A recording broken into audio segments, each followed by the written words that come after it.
नमस्कार।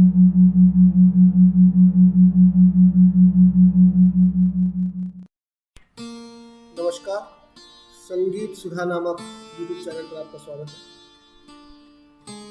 पिछले वीडियोस के अंदर मैंने संगीत की कुछ परिभाषाएं 11वीं कक्षा के लिए अपलोड की है। आशा है आप देख चुके होंगे। इसके आगे के जो अध्याय हैं, आगे की जो परिभाषाएं हैं, आज हम उन पर चर्चा करेंगे। स्वरमलिका, लक्षण गीत, निबद्ध गान, अनिबद्ध गान, लय तथा ताल के बारे में आज विचार करेंगे। तो सर्वप्रथम स्वरमलिका, राग में प्रयुक्त होने वाले स्वरों की तालबद्ध रचना। ध्यान दीजिएगा, राग में प्रयुक्त होने वाले स्वरों की तालबद्ध रचना को स्वरमलिका कहते हैं। अर्थात राग में जो जो स्वर लगते हैं उन स्वरों की तालबद्ध रचना। इसका प्रारंभिक जो विद्यार्थी है, जब इसका अभ्यास करते हैं तो उनको बड़ा फायदा, बड़ा लाभ पहुंचता है, क्योंकि स्वरमलिका के अंदर राग की जो विशेष स्वर संगतियां हैं उनका भी उपयोग किया जाता है, वो भी आ जाती है, तथा प्रारंभिक विद्यार्थी के कंठ में वह स्वर, उस राग के स्वर सही ढंग से बैठ जाते हैं। उदाहरण के लिए मैं राग बिलावल की एक स्वरमलिका आपको सुनाता हूँ, जिससे कि समझने में थोड़ा ज़्यादा आसानी हो।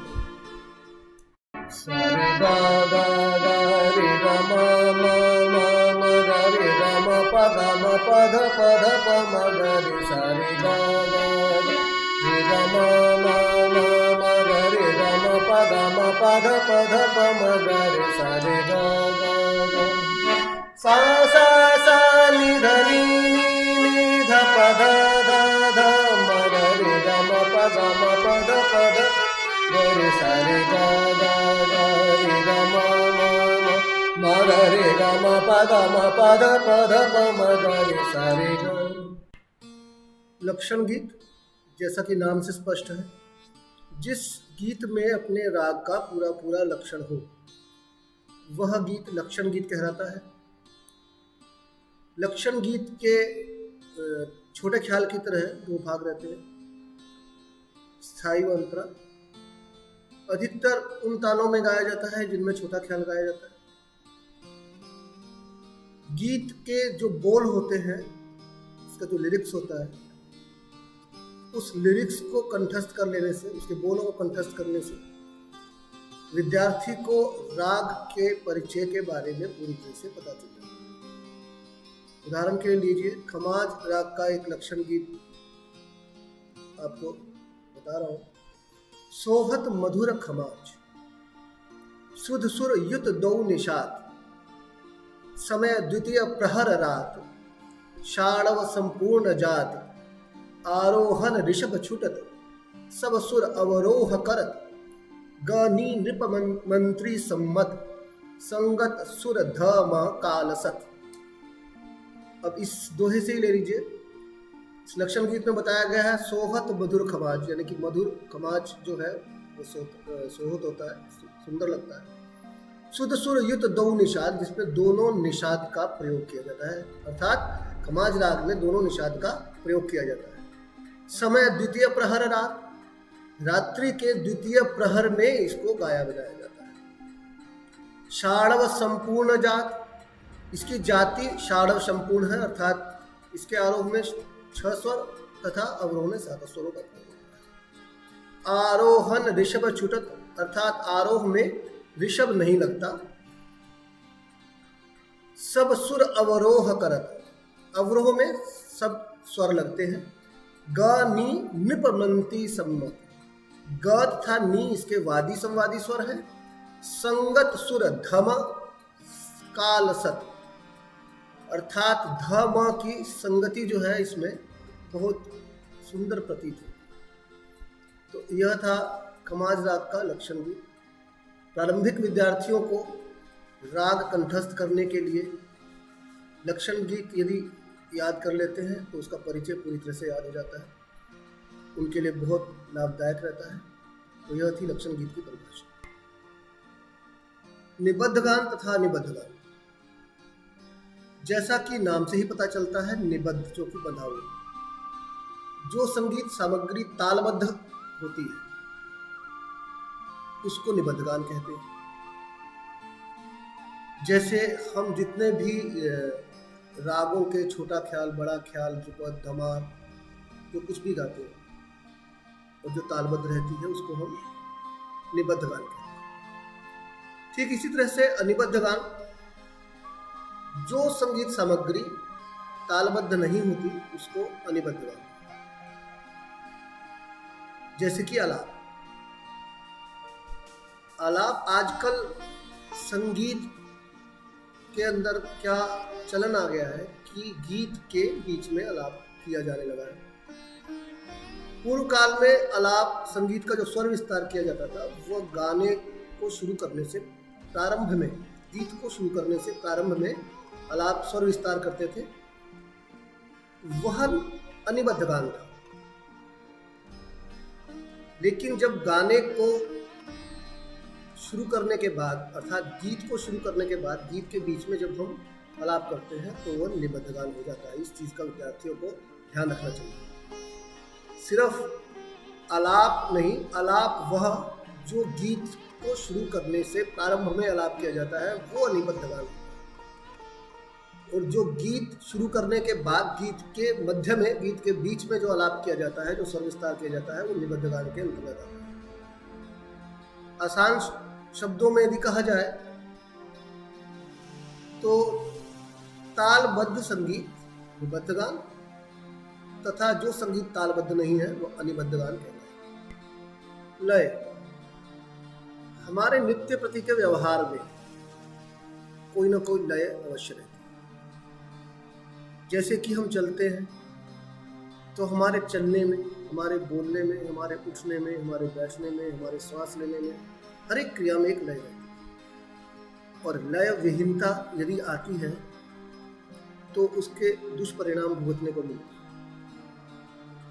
जैसे कि हमारी जो हृदय है उसकी धड़कन यदि थम जाएगी, उसकी लय में यदि लय विहीनता आएगी, तब हमारे शरीर पर इसका असर पड़ेगा। हमारी श्वास, उसमें एक लय रहती है। यदि हम कोशिश करके सांस को ज़्यादा अंदर खींचें और कम बाहर छोड़ें, इस तरह से इसकी लय के अंदर यदि हम व्यवधान पैदा करते हैं, तब भी हमको दिक्कतों का सामना करना पड़ सकता है। इसी तरह से चलने फिरने में हम एक कदम बड़ा, एक कदम छोटा रखेंगे और इसकी लय को हम तोड़ देंगे तो चलने में भी हमको व्यवधान पड़ेगा। संगीत में समय की समान गति को लय कहते हैं। समान गति का मतलब कि जो लय, जैसे घड़ी की टिक टिक चल रही है, उसकी एक लय है। वो लय टूटती है तो उसके जो सेकंड्स हैं, सेकंड से मिनट्स में, मिनट से घंटे के अंदर फर्क पड़ जाए। तो ये जो लय है समान गति से चलनी चाहिए, समानता रहनी आवश्यक है। तो संगीत में तात्पर्य लिया गया है कि समय की समान गति को लय कहते हैं। संगीत में 3 प्रकार की लय होती है साधारणतः: विलंबित लय, मध्य लय तथा द्रुत लय। विलंबित लय, धीमी लय को विलंबित लय कहा जाता है। विलंबित लय से ठीक दुगनी लय को, दुगनी उससे तेज हो जाए तो उसको मध्य लय कहा जाता है। और मध्य लय से ठीक दुगनी यदि द्रुत हो जाए तो उसको द्रुत लय कहा जाता है। तो ये 3 तरह की लय हुई: विलंबित, मध्य तथा द्रुत। अब ठीक जैसे हम एक उदाहरण लेते हैं, 2, 3, 4, इसको यदि हम विलंबित लय मान ले 1 2 3 4, तो इसकी मध्य लय हो जाएगी 1 2 3 4 5 6 7 8। जितने समय में मैंने 4 मात्राएं बोली उतने समय में 8 मात्रा बोली। और ठीक इसकी दुगनी यदि हो जाती है तो वो द्रुत हो जाएगी 1 2 3 4 5 6 7 8 9 10 11 12 13 14 15 16। तो इस तरह से 3 लय रहती हैं गायन में, विलंबित लय, मध्य लय तथा द्रुत लय। लय और भी तरह की होती है, लेकिन प्रारंभिक विद्यार्थी को इन 3 लय का अभ्यास कराया जाता है। इन 3 लय के बारे में पता होना चाहिए। वैसे तो आड़ ब्याड़ क्वाड़ इस तरह की बहुत सारी लय होती है। तो कहने का तात्पर्य हुआ, संगीत में समय की समान गति को लय कहते हैं। लय 3 प्रकार की होती है, विलंबित, मध्य तथा द्रुत। विलंबित धीमी गति को विलंबित लय बोलते हैं। विलंबित लय से दुगनी तेज गति को मध्य लय तथा मध्य लय से दुगनी तेज गति को द्रुत लय कहते हैं। ताल विभिन्न मात्राओं के विविध समूहों को ताल, अर्थात विभिन्न मात्राओं के कहीं 6 कहीं 7 कहीं 10, इस तरह से विभिन्न मात्राओं के विविध समूहों को ताल कहते हैं। संगीत में केवल मात्रा से ही काम नहीं चलता। मात्रा तो समय की गति का बोध कराएगी, तो मात्राओं को नापने के लिए ताल बनाए। स्वर और लय, स्वर तथा लय संगीत के लिए बहुत ही आवश्यक है। यह ठीक ऐसे ही है कि जैसे 2 पिलर्स हैं, 2 स्तंभ हैं संगीत की, इसमें से कोई एक यदि नहीं रहता तो संगीत नहीं होता। अर्थात लय तथा स्वर दोनों का रहना बहुत जरूरी है। यदि लय नहीं रहती या स्वर नहीं रहता तो यह भवन नहीं खड़ा किया जा सकता। लय से मात्रा तथा मात्रा से ताल बना। ताल जरूरत के हिसाब से बहुत सारे तालों का आविष्कार किया गया। जैसे 1 ताल, ध्रुपद, 3 ताल,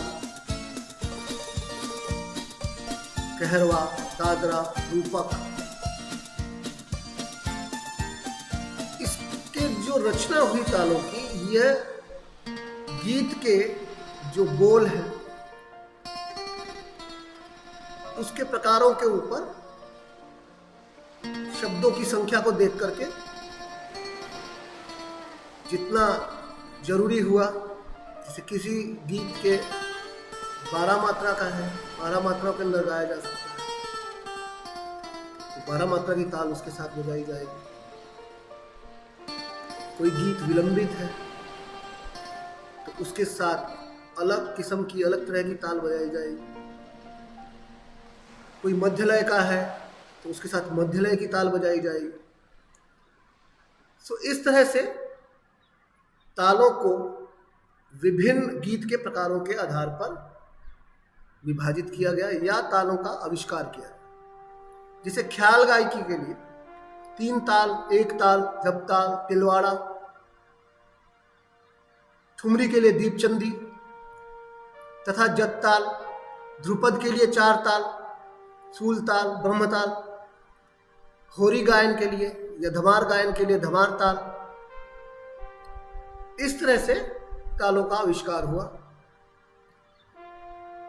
अब ये ताल अलग अलग वाद्यों पे बजाई जाती है, जैसे कई बार पखावज पे, मृदंग पे, तबले पे।